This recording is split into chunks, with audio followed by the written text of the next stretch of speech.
તો હલો મિત્રો, કેમ છો? મજામાં જશો, કારણ કે આપણા વ્લોગ જોતા એ મજામાં જોઈએ. આજે હું આવ્યો છું વાડિયા આવ્યો હતો તો વરસાદ બહુ ફૂલ ચાલુ થઈ ગયો. ખેતરમાં કાંઈ કામ થાય એમ નથી. હું ખાલી આટો મારવા આવ્યો હતો વાડિયા. સોયાબીન થોડાક પારવા થયા હતા, જોકે કાલે સોંપી દીધા, હાથે દાંતેથી વાવી દીધા, એટલે આપણે ગણ કરી ગયું. આજે કાલ સોયાબીન વાવ્યા અને આજ ગણ કરી ગયું, વરસાદ આવી ગયો એટલે આપણું બિયારણ ફેલ નહીં જાય. હું તમને બતાવું કેવો વરસાદ પડે અત્યારે. જોવો ને, આમ જુનાગઢ બાજુથી ધોમે ધોમ આવે છે વરસાદ. આમ તો જુઓ તમે વરસાદ, ઓહો અત્યારે ગામ બાજુથી વરસાદ આવે છે, ફૂલ વરસાદ ચાલુ છે.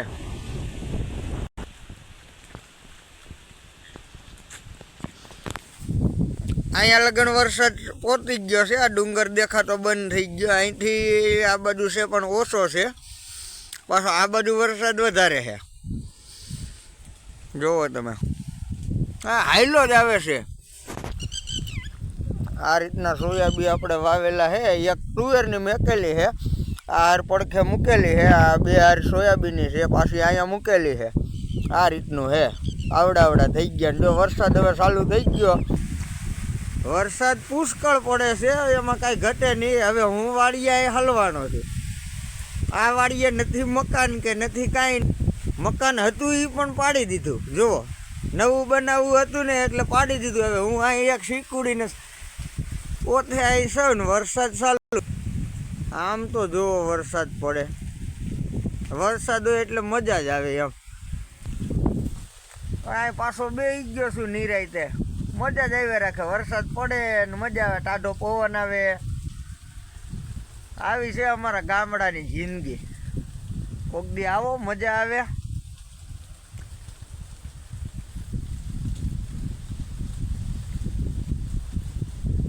તમને એક વરસાદ બતાવું, પડખેના ખેતરમાં કેવડો પડે ને અમારા ખેતરમાં કેવડો છે. પણ જો કે કેમેરો નાનો મોબાઈલ છે એટલે ઝૂમ નહીં થાય, તો છતાંય હું તમને બતાવવાનો પ્રયત્ન કરું. જુઓ તમે, આ પડખેના નીચેના ખેતરમાં બધો વરસાદ પડે છે. જુઓ, તમને કદાચ નહીં દેખાતું હોય બરોબર. મારે કારણ કે મોબાઈલ નાનો છે ને એટલે ઝૂમ એટલું બધું નથી થતું.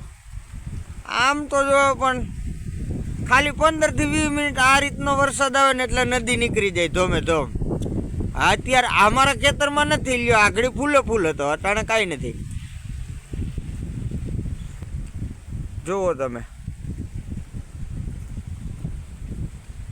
એક ખેતરમાં વરસાદ હોય ને એક ખેતરમાં વરસાદ નથી. લ્યો, શું કરો તમે આમાં? અને આ મિત્રો, એક હું તમને બીજી વાત કહું, કારણ કે આપણે ખેડૂની, આપણી જિંદગી ખેડૂની ખેતીમાં છે, બરાબર. આપણે બીજો કંઈ ધંધો નથી. મારી વાત સાંભળી લેજો. પછી આપણે સોયાબીન વાવી, મગફળી વાવી, હર કોઈ મોલ ગમે એ વાવી, આપણે એમાં માવજત કરી વાવી, ત્યાંથી માંડીને ઠેક હાર્વેસ્ટિંગ કરી ત્યાં સુધી એમાં દવા છાંટી, પાણી વારી, રાયતન આપણે ઉજાગરા કરી, રોજડા ભૂંડણાઓના રાયતન દિવસ ઉજાગરા કરીને આપણે મોલ પકવી, છેલ્લે હાર્વેસ્ટિંગ કરી, એની આપણે ગમે એ હર કોઈ મોલની ઓલી કરી. પણ છેલ્લે આપણે માર્કેટિંગ યાર્ડમાં લઈને જઈને તો ભાવ ગધડીના કોઈક બીજા કરે. હા, આવું થોડું હાલે યાર.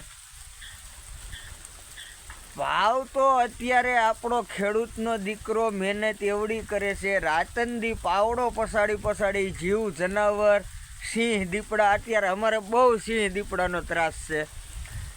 એના મોઢામાંથી મોલ પકવીને આપણે બિયારણ લઈ અને આપણે જાય માર્કેટિંગ યાર્ડમાં તો ગધડીના ભાવ બીજા કરે કે આનો આ ભાવ થાય, આનો આ ભાવ થાય, અને દેવોય પડે, દીધા વગર છૂટકો નથી. તો ભાવ આપણો જ થવો જોઈએ. એક તમને હું ઉદાહરણ દઉં, ગમે ત્યાં આપણે ગમે વસ્તુ લેવા જાય તો માલિક હોય પહેલાં એની કિંમત કહે કે ભાઈ મારે આટલા લેવા છે, તો આપણા મોલની કિંમત આપણે ન કરી શકી. હાલો તમે જ કહો. ગધડીને આપણે એમણે ત્યાં પુગાડી દીધું એટલે આપણે બધું સાનું મૂનું બેહવાનું. ભાવ બીજા કરે કે તમારે આટલામાં દેવું હોય દો ને કર કાંઈ નહીં, અને છેલ્લે આપણે દઈને જ આવવાના છે. આપણો સહમત એક નથી મિત્રો. નકર આવા હું યાર આ બીજા થોડા કોઈ ભાવ કરે. આ વાતનું દુઃખ થાય છે. આમાં ખેડૂતને શું 2 પાંદડે શું થાય? અત્યારે 2 પાંદડે મોલ થયો ખાલી, બીજું કાંઈ ન થાય. ખેડૂતને આમાં કાંઈ મળતું નથી, મજૂરી પૂરતાય નથી મળતા.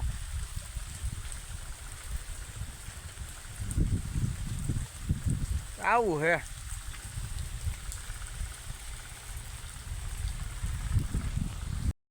જોઈ લ્યો મિત્રો, મેહુલિયાની રમઝાન ફૂલ ધોધમાર હે ને. હજી આગળ આપણે વાતો કરતા હતા કાંઈ નતો. આ જો આવતા શું વાર લાગે ગયો, ક્યાંય આંખું ગળતી નથી, એટલો વરસાદ છે ને. અહીંયા હું તમને પહેલાં જ મેં કીધું એમ વરસાદ ફૂલ પુષ્કળ છે, મકાન વાળીએ છે નહીં, અને હું એક શીકુડી હેઠળ તો આપણે કોરા છે. જુઓ તમને બતાવું.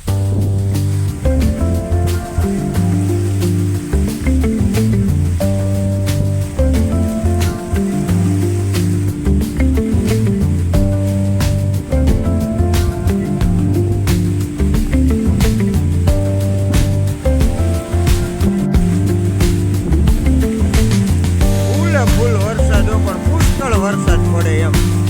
આમ તો જુઓ તમે, ભલે વરે મેહુલિયા વર્યા ભલા ઉડે જાય કાયદેસર વરસાદ. આ લાગે એવું આજ નદી કાઢ નાખવાનો ધોમે ધોમ. આગળ મિત્ર અહીંયા કાંઈ હતું જોઈ લો પાણી.